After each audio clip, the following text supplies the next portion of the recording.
The 1903 National Agreement paved the way for two major leagues and the World Series. Let's go back in time and make some edits. Welcome to the Baseball Dreamland channel. In this video, I'm going to introduce you to an alternate reality where Major League Baseball adopted promotion and relegation in 1903, and I'm going to try and take a team all the way from the bottom of the pyramid to the top. The National Agreement was intended to create peace between the feuding National League and American League in 1903. While the birth of the World Series may have been its legacy, its real purpose was to settle their talent war. The agreement made them equals that were bound to common laws, but 100 independent minor league clubs could still have their players stolen by the major leagues without negotiation. In effect, they were left out in the cold as second-class citizens with no way out. But what if the minor leagues unionized, found leverage, and somehow managed not to screw that up and successfully negotiate all professional baseball clubs as major league clubs, organized as a hierarchy with the National League at the top?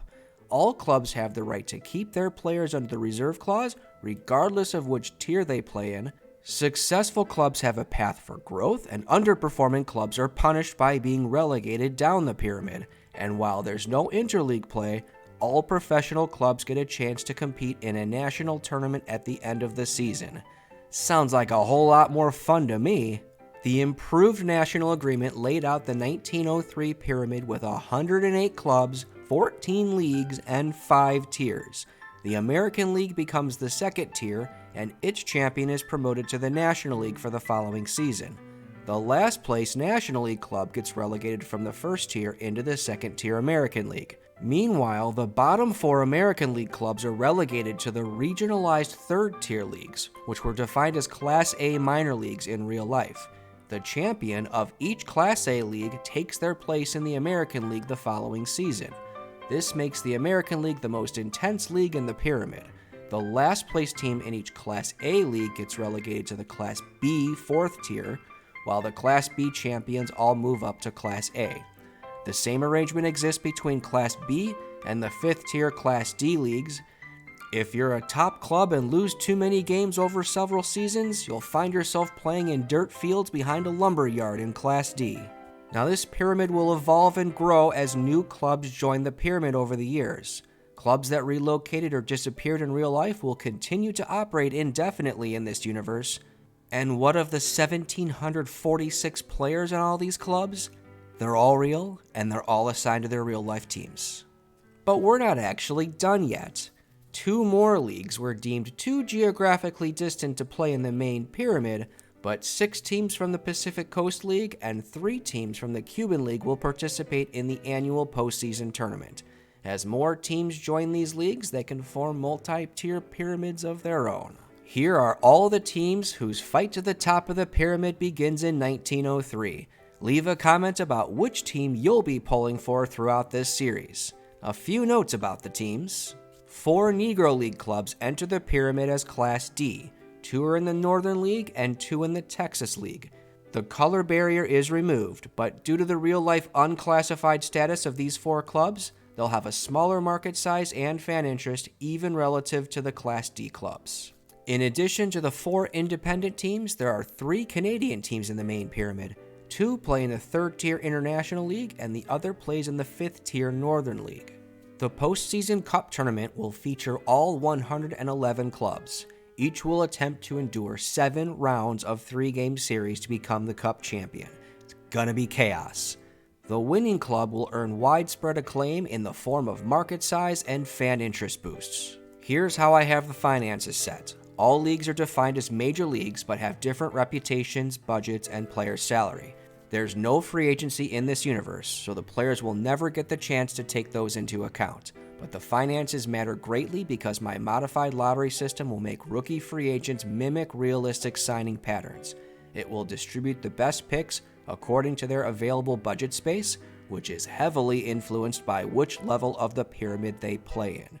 Finally, market size is crucial in this save because those don't change based on league movement.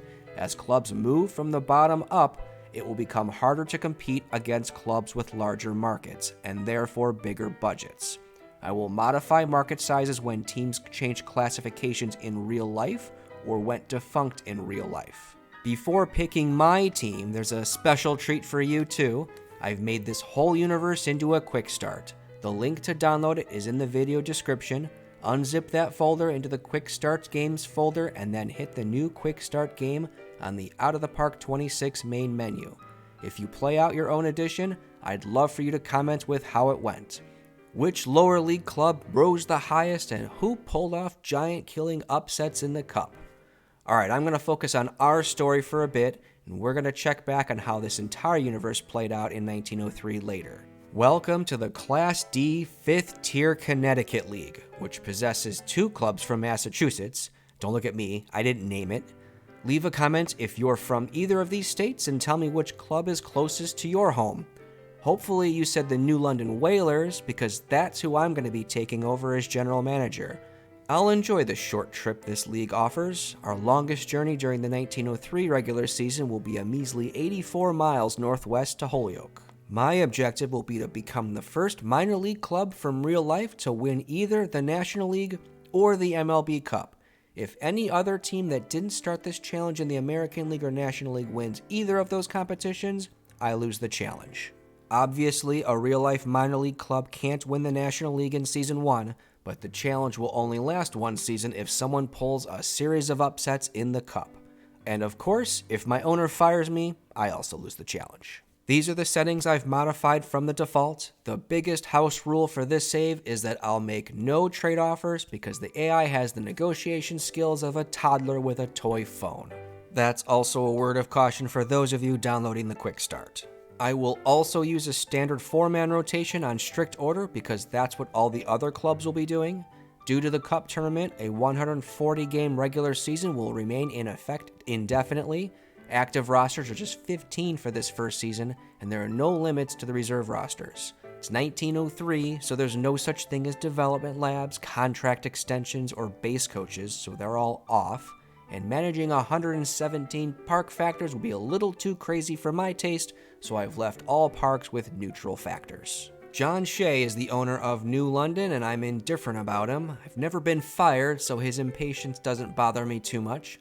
Controlling the finances too tightly could be a problem for me, but at least he doesn't meddle in my budget, and winning is important. For this season, Shea wants a winning record, a good farm system, and improved fan interest. Also worth noting, all teams at our level start on equal financial footing in Season 1.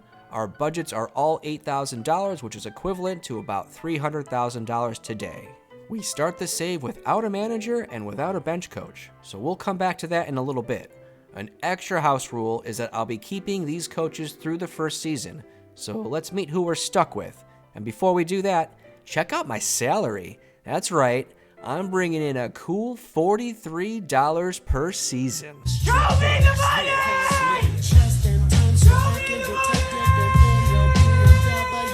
Marco Gaspar is our assistant general manager. In a world where I don't offer any trades, he serves no purpose whatsoever. Zachary Camerzel is our scouting director, and fair ratings for all 4 types of players will not suffice. Scouting would be even more crucial in a universe with 116 potential trading partners, but I can't offer trades, so maybe it's not such a big deal. Seth Price is our pitching coach. Let's just say I've seen worse. At least he's average at influencing mechanics and fair at teaching pitching. Josh Hughes is also bad, but not the worst. He's okay at teaching hitting and fair at the development traits. Jim McNeely is our trainer. As expected, he's also bad, but, well, actually, he's really bad. At least his best ratings are for arm and leg injuries, though. Now on to the players in our league, starting with the Bridgeport Orators. 24-year-old outfielder Pop Foster is a star player for the 5th tier, and they have the oldest player in the pyramid, 52-year-old Jim O'Rourke. The Hartford Senators can't compete with that. In fact, they possess the league's only Red Star player in starting pitcher Mike Donovan. The Holyoke Paperweights may struggle to win games this season, but they have 2 talented youngsters in 21-year-old first baseman Claude Rossman and 23-year-old outfielder Emil Batch. The Meriden Silverites have the most talented player in this league, and it's none other than Ed Walsh. Even at age 21, he might dominate this league. Here are the New London Whalers. There's two problems with this roster. First, we don't have a single player with 2-star potential. Second, we only have 10 players. Now, we're going to be given an 11th player, but this is bad. The New Haven Blues boast 18-year-old starter Tom Tuckey. Finally, the Norwich Reds and the Springfield Ponies possess the same level of talent as we do, but at least they have enough players. Springfield's roster features center fielder George Bailey, who probably spends a lot of time wishing he'd never been born. But let's circle back to our 10 players. 22-year-old Charlie Armbruster, also known as the Porcopolitan backstop, is our starting catcher. That's because he's our only catcher. The 22-year-old posted an ugly .518 OPS for New London in 1902, and our leader is looking to improve in his second season. 27-year-old Billy Finn would ideally play in the outfield or as a Dolphin on Family Guy. Name's Billy Finn. But New London needs him at first base due to our lack of infield depth. He's posted an OPS above 700 the past 2 seasons. Finn will also serve as our 4th starter. He clearly isn't suited to it with only 2 pitches in his arsenal and huge splits. I'll give him a batter limit and let the bullpen finish his starts. 24-year-old Massachusetts native Harry Long is our starting second baseman, though he has no experience playing in the infield. But this is the situation we're in. He posted a .745 OPS over 165 at-bats last season. I'm hoping he can duplicate that with full-time at-bats. Actually, Long's primary responsibility will be as our opening day starter. Our team's spark plug won 20 games with a 1.91 ERA and 174 strikeouts for New London in 1902, despite possessing 20 control. 26-year-old Pop Rising is going to play third base despite having 0 experience there. He posted a .633 OPS and stole 18 bases last season as an outfielder, which is rather play him. He'll also serve as our number 3 starting pitcher, having never pitched either. His ratings suggest he could hold his own, but like Finn, only having 2 pitches is gonna hurt him pretty bad. Connecticut native Harry Noyes is our starting shortstop. He's the only one who can legitimately play the left side of the infield. The 24-year-old has been with the Whalers since 1901, posting a .664 OPS last season with 24 stolen bases. 33-year-old right fielder Tom Bannon is our best hitter and has 2 years of National League experience with the New York Giants in 1895 and 1896. The outspoken Massachusetts native posted a .718 OPS to go with 42 stolen bases for New London last season. And he'll be our team's only relief pitcher while he's at it. While he should maintain a good strikeout-to-walk ratio, that 20 movement is gonna get him punished. 26-year-old rookie outfielder William Dalton is our best outfield range on our roster, so he'll start in center field. His bat is light, even by our standards, and he's selfish, but what are you gonna do?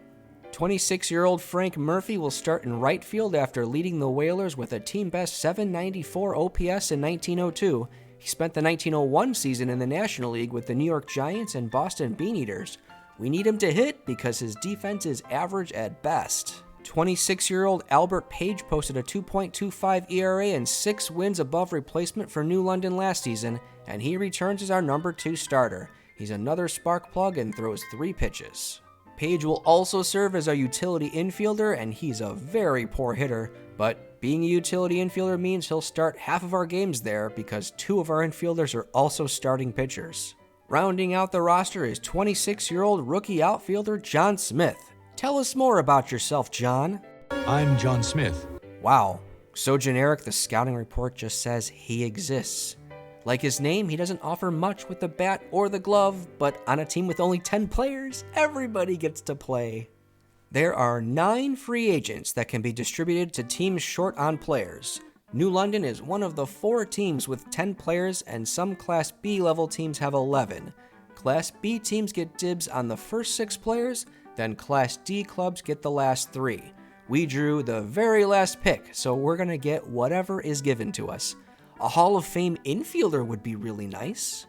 Oh look, we got one! It's 44-year-old legend Dan Brothers who's joining the New London Whalers. His knees crack like a campfire, but we're throwing him out there at first base anyway. Billy Finn can move to third base, which will allow the rangy Pop Rising to play center field and move the useless William Dalton to a bench role.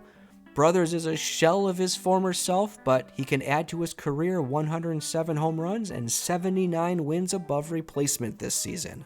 Josh Fox has agreed to manage the team for $140. That's way more than I make. Show me the money!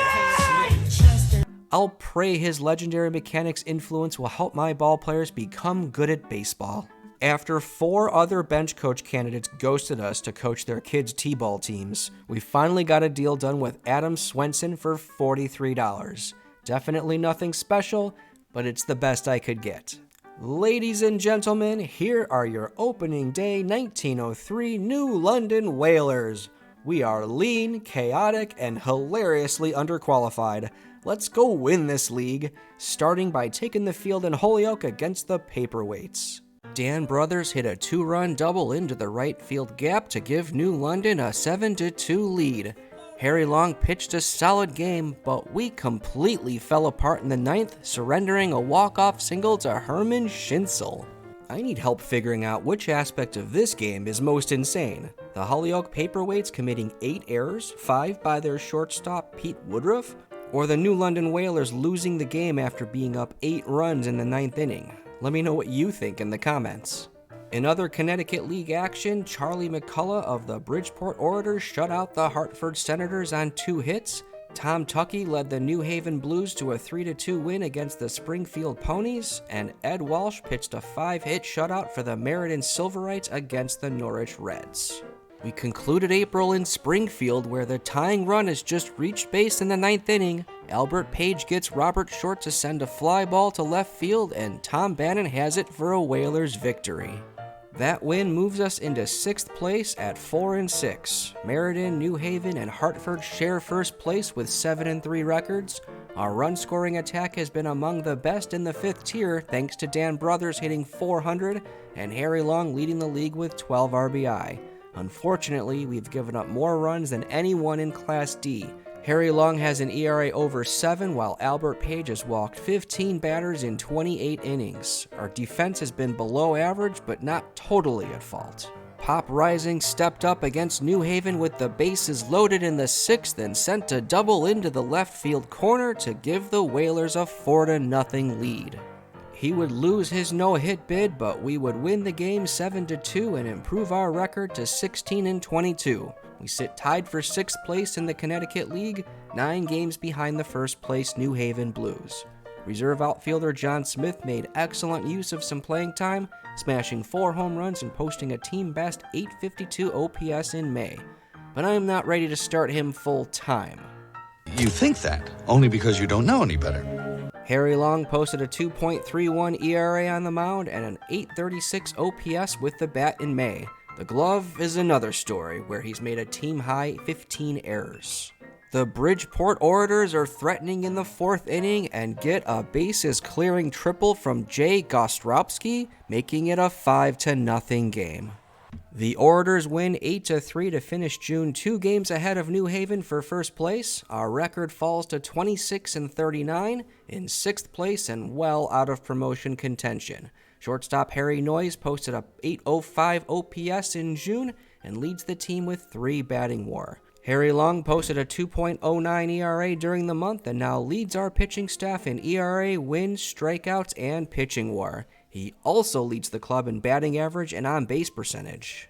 We have accepted a trade offer from the Baton Rouge Red Sticks of the Cotton States League. Billy Finn collected 1.2 batter WAR and 1.2 pitcher WAR, but his inappropriate jokes were becoming a bit much for me.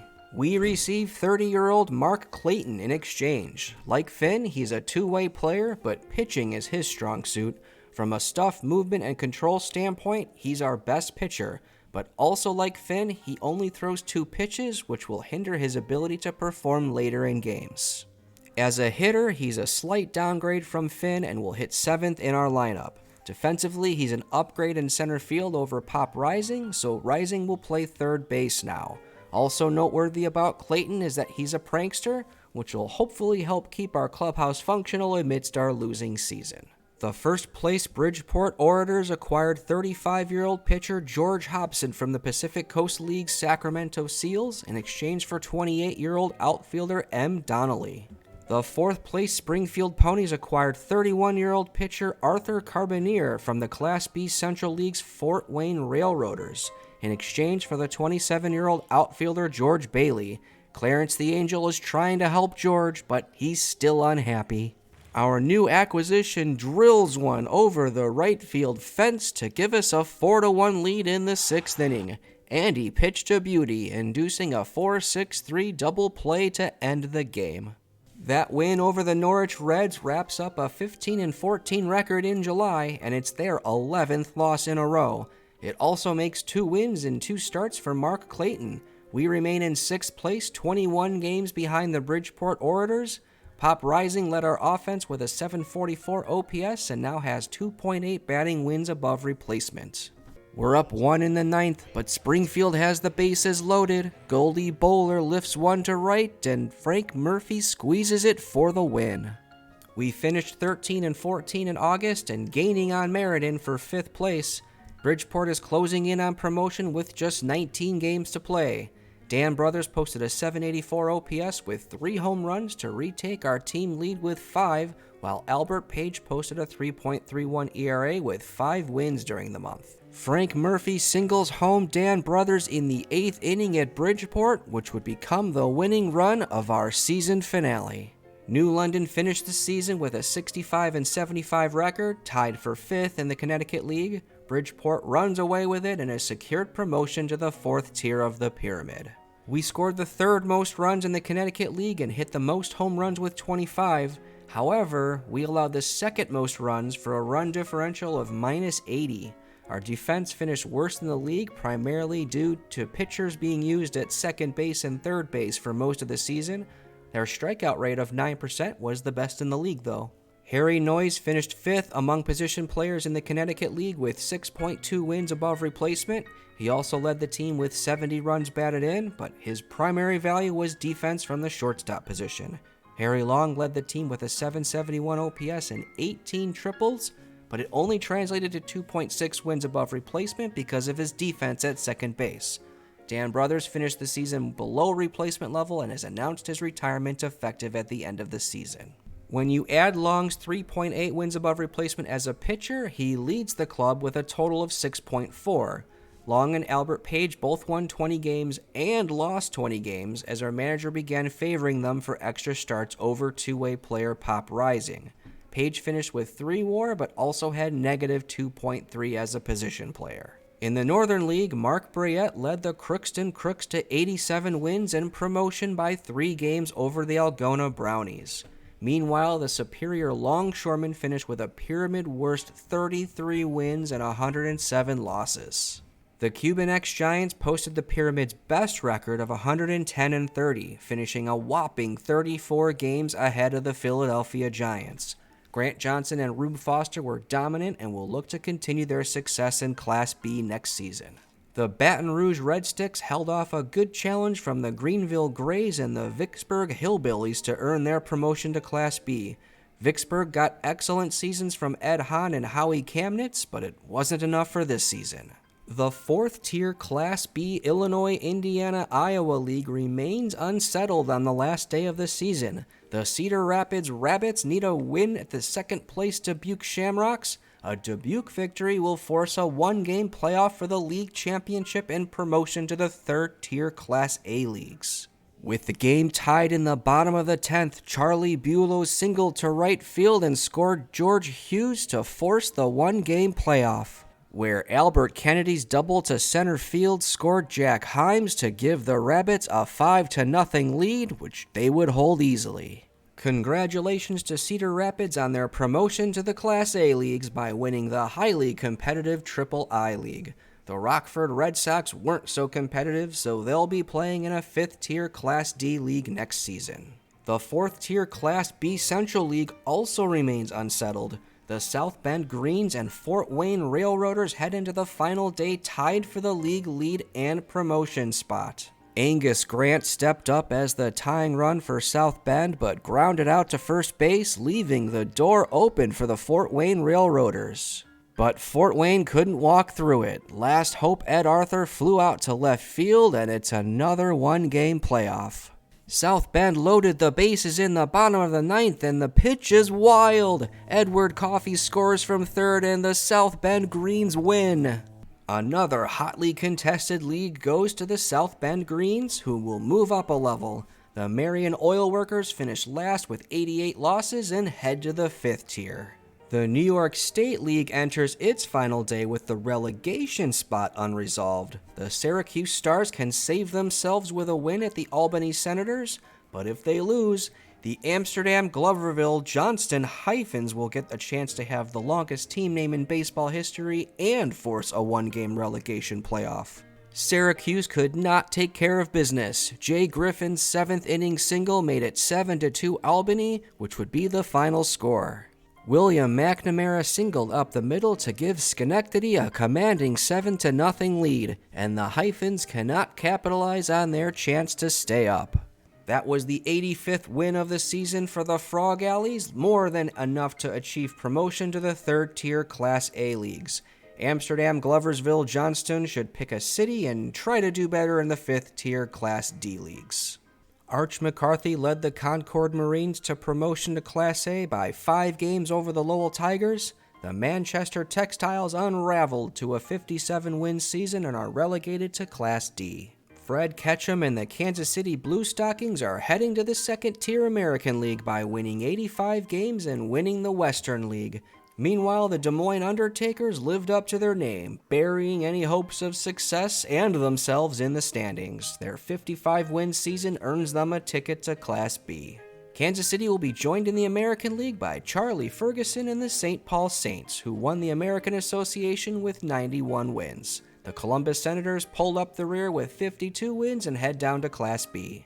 The Little Rock Travelers easily won the Southern Association by 18 games over New Orleans and head to the American League as well. The Shreveport Giants are relegated to Class B after winning just 53 games. The Buffalo Bison stampeded their way to 106 wins and a spot in the American League, while Rochester will head to Class B after a 51-win campaign. The New York Highlanders, Cleveland Naps, Detroit Tigers, and St. Louis Browns are all relegated to Class A leagues after finishing in the bottom half of the American League. The Philadelphia Athletics earned promotion to the National League by holding off the Washington Senators and Chicago White Sox for an 81-win season. Noodles Hahn and the Cincinnati Reds are champions of the Major League Baseball pyramid with an 89-51 record. 4 games better than the 2nd-place Pittsburgh Pirates. The Boston Beaneaters head down to the American League after finishing last with the 2nd-worst record in the entire pyramid. But are the Reds really champs? The Seattle Seawashes would like a word. They won the Pacific Coast League behind Harry Lumley and Jay Hughes. Unfortunately, promotion isn't on the menu. All they can do is flex in the postseason cup and hope someone notices. Lastly, Jose Munoz and Almendares are champions of the Cuban League with a 56-44 record, beating out Habana by 5 games. No promotion here either, just sunshine, cigars, and bragging rights.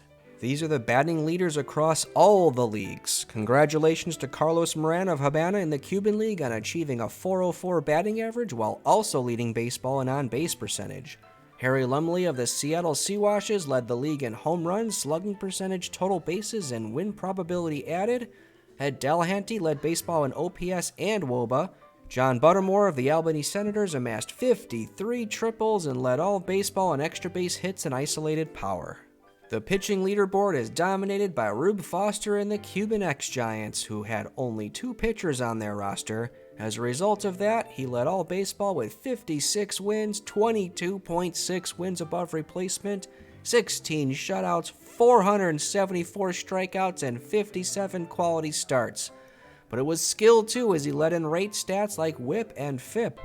Condolences to Luis Hull on leading baseball with 56 losses and 365 walks.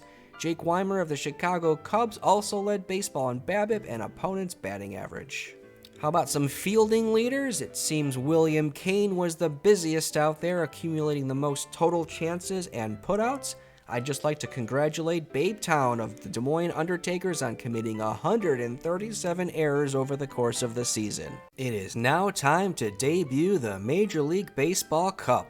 This tournament features all 111 clubs in baseball, including teams from the Pacific Coast League and the Cuban League.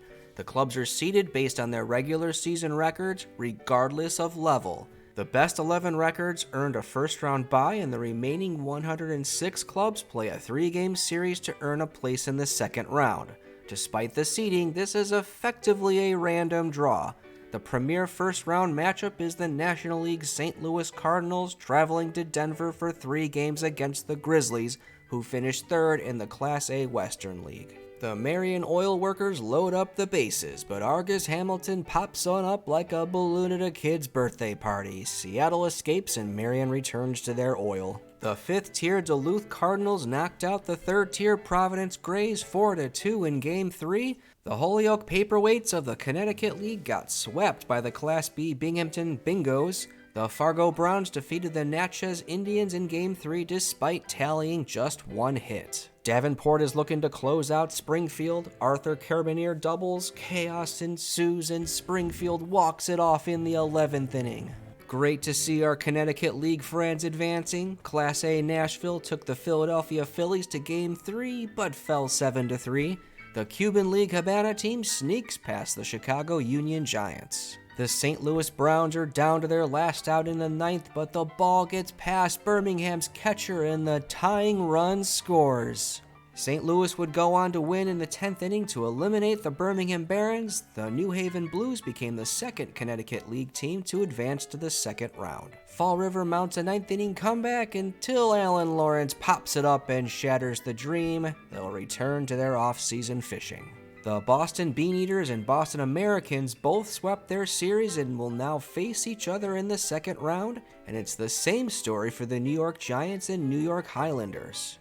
We've drawn the Los Angeles Angels, who finished 2nd in the Pacific Coast League. They feature superior players at nearly every position, especially center fielder Dummy Hoy and promising right fielder Gavy Kravith. But anything can happen in a 3-game series. The Angels put us out early in Game 1 as this 2 RBI single by Judd Smith capped an 8-run first inning. Angels win 11-2. It got worse in Game 2 as Angels pitcher Rusty Hall retired the first 26 batters in a row to bring up Albert Page, and it's a base hit. We lost, but we saved face. I'd say that was a comprehensive victory for the Los Angeles Angels. They outscored us 16-2 and out-hit us 17-8. Our 1903 season is over. But the tournament must go on. The Hartford Senators become the 3rd Connecticut League team to advance, beating out their league rival Norwich Reds. Fred McFall uncorks a wild pitch in the 12th inning which scores Hugh Duffy, giving the Milwaukee Creams the extra inning win over the Montreal Royals. The Dubuque Shamrocks also advance in a 3-game nail-biter against the Syracuse Stars. They love leaving it close, don't they? Otto Newland up with runners on and bloops a base hit into center field, scoring a walk-off series win for the Indianapolis Indians over the Monroe Hill Cities. Lots of nail-biters in this sectional. Even the National League Brooklyn Superbas were taken the distance by the Class B Terre Haute Hottentots. Your upset of the round, the Grand Forks Forkers get a ground out by Charlie Hickman to defeat the Cleveland Naps in Game 3. What a miserable season for Cleveland. First, they were relegated from the American League, and now they've been forked in the first round of the Cup. There's a party going on in North Dakota tonight. It is time for the second round. We've got 64 clubs remaining. All series remain best of 3. The key matchups to watch are those New York and Boston derbies. Binghamton is down 1 with the bases loaded. Bill Lauterborn slaps one into right field. The runner scores from second, and bingo! Toronto advances again to keep Canada in the Cup, while Havana wins again to keep the Cuban League alive. This quartile is screaming for an all-Philadelphia matchup in the quarterfinals. The Giants are down to their last out in the Battle of New York. Jack Warner pops out to send the Highlanders to the third round. The St. Louis Browns win the Battle of the Saints. We've got 5 American League clubs advancing in this quartile, but they'll have to get past New Haven, who score more bragging rights for the Connecticut League. Bridgeport needs a hit to advance. They don't get it, but a wild throw by the Memphis shortstop allows the Connecticut League champs to advance. The Hartford Senators advance as well, but they'll have to face the LA Angels club, which annihilated us. The top half is void of top-flight clubs, while the bottom half is loaded with 3 from the National League. Decatur is trying to close out Cedar Rapids, but Albert Kennedy's single to center scores the tying run and winning runs for the Rabbits. The Kansas City Blue Stockings and Grand Rapids Orphans also scored 9th-inning comeback victories to advance. The Cubs and White Sox are on a crash course for the quarterfinal meeting in the bottom half of the bracket. It is time for the third round. 32 clubs remaining, 6 NL, 7 AL, 6 from Class A, 5 from Class B, 5 from Class D, and 2 from the PCL, and 1 from the Cuban League. We've got a National League matchup between the Cardinals and Pirates. The Highlanders, Americans, Browns, and Senators are in for an American League bloodbath. The Toronto Maple Leafs are on the verge of a big upset, and they get a ground out from Harry Davis to advance. Ilion has 2 runners in scoring position. Ralph Gibson delivers and strikes out Al Newham, and the Kansas City Cowboys ride to the 4th round. The Washington Senators used a 9th-inning comeback to sweep the St. Louis Browns. Congratulations to the Rock Island Islanders on winning the Battle of the Rocks and achieving geological superiority. Crookston is looking to draw even in Brooklyn. Right fielder Tom McCreary makes the catch and throws out Bert Schills, and the Superbas advance. Last chance for the Chicago Cubs. Davy Jones sends a ground ball to second base, and the Columbus Senators have pulled off the upset. The Sacramento Senators needed 14 innings in Game 3 to shut up the Bridgeport Orators, and then the Los Angeles Angels knocked out the last remaining Connecticut League team. 16 clubs remaining. There are 4 National League clubs remaining, and the 2 top finishers face off in this round. Can Cincinnati win the National League and the MLB Cup? There are also 4 American League teams remaining, with the Tigers and Senators matching up. 3 Class A and 3 Class B teams remain, and the 2 remaining Pacific Coast League clubs go head-to-head for a quarterfinal berth. The Kansas City Cowboys have the Phillies on the ropes. Ed Louis makes a diving stop at second to eliminate Philadelphia. The Brooklyn Superbas are barely holding on in Cedar Rapids. Holmhausen grounds it to third, and the Rabbits just fall short. Kansas City will face the Binghamton Bingos, who eliminated the last remaining international club. The Detroit Tigers and Boston Americans advanced with 2-game sweeps. Los Angeles won the Battle of the PCL clubs. The Cincinnati Reds will not win the double after the Pittsburgh Pirates came to town and took 2 of 3. The Brooklyn Superbas and Chicago White Sox were both taken to a 3rd game, but prevailed. Here's where it gets real. If Binghamton, Kansas City, or LA wins this thing, I eat crow and the whole promotion relegation challenge ends in year 1. And wouldn't you know it, Binghamton and Kansas City are paired up. Meanwhile, Pittsburgh versus LA is the real ratings draw, and the real-life World Series champion Boston Americans are still alive as well. The Kansas City Cowboys have the winning run on, and Dale Gear sends a liner to center field. Is it deep enough? It is! Kansas City pulls off a Game 2 comeback in the 9th inning to earn the sweep and semifinal berth. They'll face the Boston Americans, who easily claim Game 3 against the Detroit Tigers.